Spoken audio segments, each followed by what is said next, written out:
Well, what is going on YouTube? Welcome back to A Therapeutic Edge. Before we get into the knife on the table, I would very much like to ask you to subscribe if you have not done so. I would love to have you here on a regular basis, and don't forget to like the video on the way out. I would really appreciate it. So what's on the table? Well, this is a Direware. This is the Hyper 90. I had in hand, at least for review, a Direware Solo that really sold me on the brand. Now, these are full custom. And as such, these are very expensive. How expensive? Well, these run between about $780 and about $1,100, depending on which one you get. It is a significant amount of money out for a knife. But I have to tell you, I have some of the highest end machine manufactured, big company manufactured knives on the planet. This custom has got everything those two, except it's made by hand, and that's really where the money comes from. These are clearly a passion project, from the folks over at Direware. The action is superb. Fit and finish is amazing. Now, am I recommending that you run out and get yourself a Direware? Yes, but only if you're really into it. The one that I had in hand, the Solo, and unfortunately the video for that, which I did a full review, was corrupt when I tried to upload it, so it never got out to you guys. But man, I actually had to send that thing back, give that thing back to the owner. I'll give it back to dirt pretty quick because I knew at that time that it was not something I can afford. But then this came up for trade through a friend of mine, and he buys, sells, and trades knives. I'll put a link to his Instagram in the description below. And Chris, he doesn't really collect. I mean, sometimes, but mostly what he does is he just buys, sells, and trades. And so when he landed with this, and I have a whole lot of knives, we were able to work a deal where he took a stack, a lot of knives off my hands in trade for this. But they were things that I had already reviewed and that I was thinking about selling anyway. So everyone walked away happy. He continues his buy-sell trade business, and I ended up with the Hyper 90. Now, this thing is, you got to love these or you're not going to like them. Let's start with the clip. This is a Mokutai clip that is just absolutely out of this world beautiful. It is titanium that has been anoded out really nice, kind of a nice dark blue. On this side, it is a great slab of carbon fiber, which is really nice to look at. The back spacer is an enormous chunk of titanium. Now, I'm going to warn you, this is not a me knife. And what I mean by that is my knives usually have long blades. Okay, look, here it is. This is a really thick slab of S110V that has been ground down to a really, really nice edge. This blade was originally all black washed. The folks at Direware, what they do is for this generation, they black wash the blade and then grind out these deliberate grind lines in the blade going that way. God, I love this thing. It is fundamentally comfortable. And what I mean by that is that, okay, granted, I have really big hands. And if you don't, this is probably a bit of a handful. But for me, this is absurdly comfortable. It has a really nice choil up here, in case you want to get forward. Now, it is S110V, which means it holds an edge, and a really fine edge very, very well, but it's not super tough. What does that mean? Well, S110V will chip or even crack, under high pressure. So this is not a field knife. This is not the knife that you're going to take out. I mean, you could. But for those of you out there that like to do things like baton, S110V is not the steel for you. Okay. But for a regular carry, S110V holds an edge just exactly the way you'd want it to. In fact, it's hard enough that I wouldn't want to have to sharpen this in the field. But given the array of knives that I own, I will have to worry about that later on down the road. I love the big giant pivot. Everything has been sort of dark washed. There are only 3 screws holding on the tail end, and they come right through back here. They go into screw bodies over here. Everything is milled and shaped. If you look at this, everything is rounded. Right? There are no sharp edges on this knife except exactly where you want one. And I really like that about it. Very little billboarding. It says Direware I'm not sure that's going to show up, but right here, and then it says S110V just above it. My, God, that action.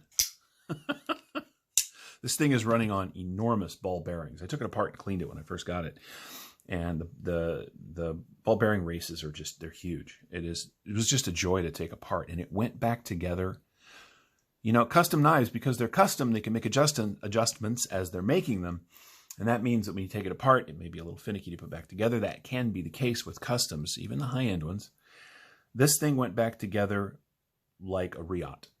And I mean that in the best possible way. Everything is fit to perfection on this knife.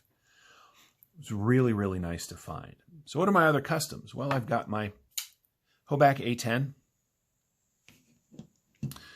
Right, this is about 10 years old, or about 8.5. I'm at 8 to 10 years old now. That's a Hoback. That's a full custom. I have my Alien Knives DX2 full custom, which has not gotten a video yet, but will. Let's turn these this way so we can get some more stuff on camera. I love this knife. I really do. Handmade in his factory down there, in his shop down there in LA. And then I have a full Gavco Mako custom. All of these are exceptional knives. All of them came to me in different ways. I love how unique and interesting they are. I really, really do. But this Direware, there is a full review of this thing coming soon. I love this knife. God, I really do. There is a full review of that coming soon. And of course, the Hoback is just, it's just interesting. I just love this thing. And you may notice that is a feature of my custom knives, is that they're interesting looking. And I got to tell you, this Hyper 90 certainly fits the bill. But of all of those feel kind of like custom knives. They feel like they were handmade. This is totally handmade and yet feels entirely like it was made on the most accurate possible machines available today, which is just a complete trip. It is beautiful. It's got a little jimping right here on the lock bar. And as you can see, it is a full titanium lock bar with no steel lock bar insert. I don't know if the new ones do that or not. This thing is fantastic.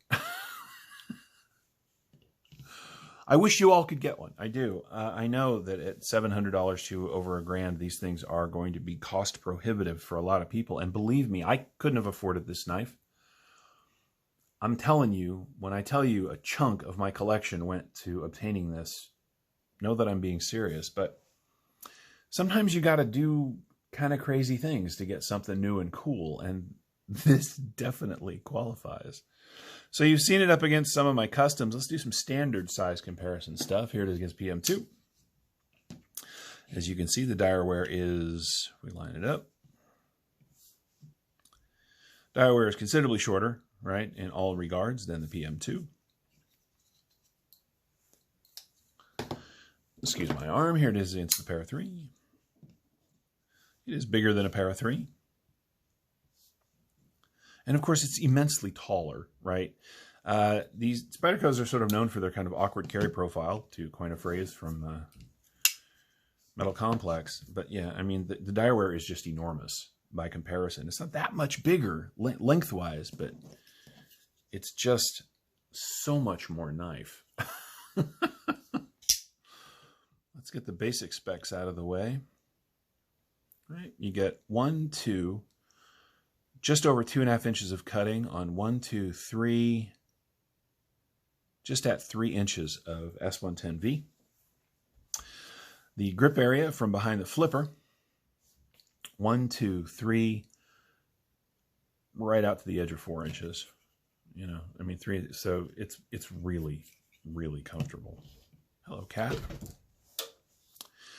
The knife overall from end to end, 1, 2, 3, 4, 5, 6, 7 3/4 inches, which is very nice. Closed profile on this thing is pretty chunky. So if we line it up with the line there and including the flipper tab, you are just over 2 inches.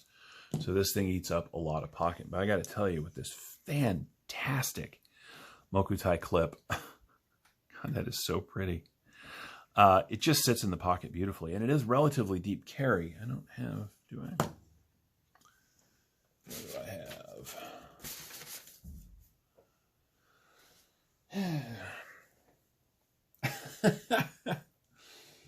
You can use a cloth. That'll work. All right, so it slides into the pocket very easily, and there's just, you know, that much knife sticking out the top, which is really nicely done.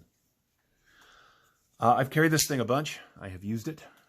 It has, I'm not sure that's going to show up, some scratches on the lock side of the blade, and that is that S110V. It can scratch fairly easily.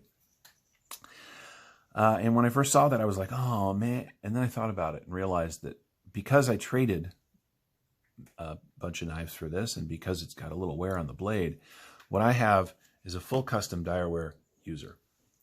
So I've been carrying this thing, and man, it is just a joy to cut with. It really is. Let's get a weight on it before we do the other specs. Nick Shabazz likes to say, do not get into watches. I would agree with that. I would also say do not get in to really expensive custom pocket knives, because that is just an endless rabbit hole. 6.8 ounces, almost 7 ounces. Now, for some of you, that is going to be an absolute deal breaker, but for me, that's about the same as my XM24 or some of my larger ADVs. This is a fairly normal weight for me, and because of how short this thing is, it actually works really well in the pocket. I like it.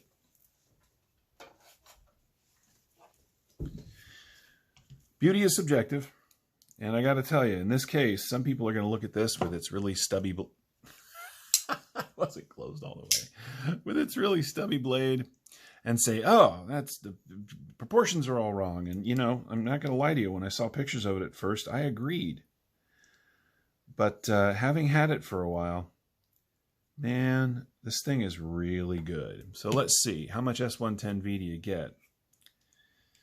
Well, let's see if we can find a... There we go. At its thickest spot right back here, you are almost 5 millimeters of S110V. It is a really nice thick chunk of that steel. The handle itself, at its thickest,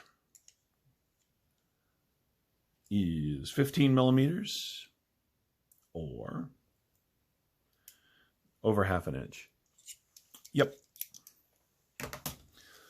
This is a handful of knife, but God, it's good. Now, there are newer Direwares. They are still producing knives, and they are still very expensive. You can go to the Direware site. A little bit of oil there because I had lubed it up when I cleaned it, took it apart to clean it. You can go to the Direware site and get a whole list of his available models. This one might be a little harder to find because I think they've replaced this with a slightly updated version of the same knife, maybe called the H9, but don't hold me to that. I'm still learning my way around the Direware lore, as it were.